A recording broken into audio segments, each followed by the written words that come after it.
BJP का संकल्प पत्र जारी होने के बाद पीएम मोदी ने न्यूज 18 को पहला इंटरव्यू दिया। न्यूज 18 नेटवर्क के editor in chief Rahul Joshi के सवालों पर बेबाक जवाब देते हुए पीएम मोदी ने कांग्रेस के घोषणा पत्र में शामिल अफस्पा हटाने के वादे पर जमकर प्रहार किया। पीएम ने कहा कि armed force special power act को हटाने का मतलब जवानों को फांसी पर लटकाने जैसा है। वो इस एक्ट को किसी कीमत पर हटने नहीं देंगे। आप अफस्पा को कैसे देखते हैं? क्या कोई एक टाइम बाउंड वे में उसको वो किया जाएगा? देश में पहले ऐसी स्थिति पैदा करनी चाहिए कि अफस्पा की जरूरत ही ना पड़े।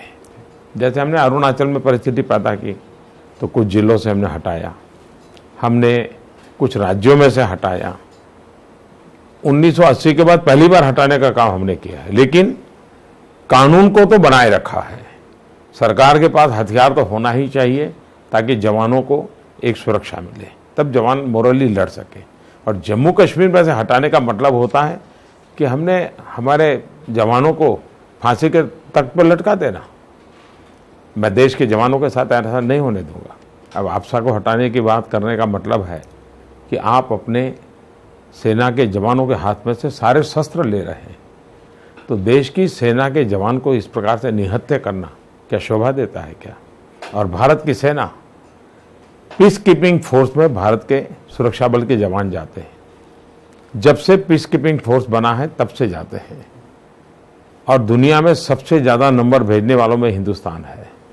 लेकिन अनुभव ये आया है कि इतने सालों में सारे दुनिया में भारत की सेना के लोगों की डिसिप्लिन, ड्यूटी के प्रति उनका समर्पण, इसकी भरचक सराहना होती रही है। बड़ा गौरवगान होता रहा है।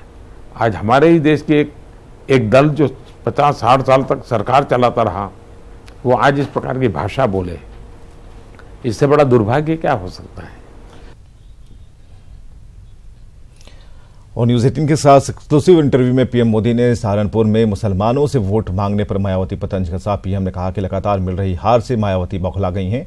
पीएम ने कहा कि मायावती की सियासत पर सेकुलरिज्म का झंडा ढोने वाले चुप क्यों बैठे हैं।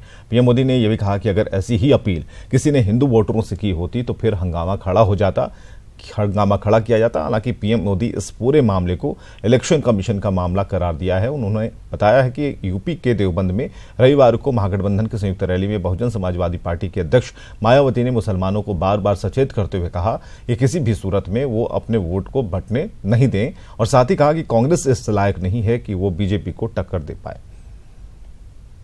मायावती जी ने ओपनली मुस्लिम्स को मुस्लिम से वोट मांगे, कहा कि सिर्फ गठबंधन को वोट दीजिएगा, वोट बंटना नहीं चाहिए। उसके रहते वो ईसी की नजर में भी आ गई। ऐसे बयानों को आप कैसे देखते हैं? लगातार पराजय के कारण हताश हुई मायावती जी इस प्रकार की बात कहे, इसे मैं बहुत स्वाभाविक मानता हूं। मुसलमानों को स्पेशल वोट करने के लिए अपील करे वगैरह, एक तो ये इलेक्शन कमीशन का विषय है किसको करना है, लेकिन मुझे चिंता मायावती की कम है, क्योंकि अब वो डूबती हुई दी नैया है, बचने के लिए मुसलमानों को सहारा ढूंढती हो। मैं उनकी मुसीबत समझ सकता हूं। मेरी चिंता देश के सेक्युलर का झंडा लेकर के घूमने वाले 24 घंटे से उनके मुंह पर ताला क्यों लग गया है। अगर ऐसी बात किसी ने हिंदू समाज के लिए बोल दी होती तो ये कितनी उठापटक करते, कितने अवार्ड वापसी वाले निकल आते, कितने सिग्नेचर वाले निकल आते। ये जमात चुप क्यों है? देश के लिए चिंता का विषय है ये जमात। और आपसे भी मेरा आग्रह है कि ऐसी जमात को अब एक्सपोज करने की जरूरत है कि इस प्रकार की सिलेक्टिव क्यों है। क्या इससे उनके सेकुलरिज्म को कोई चोट नहीं पहुंची? क्या ये उनके सेकुलरिज्म को बढ़ावा देने वाली चीज थी? क्या इनके सेकुलरिज्म को ताकत?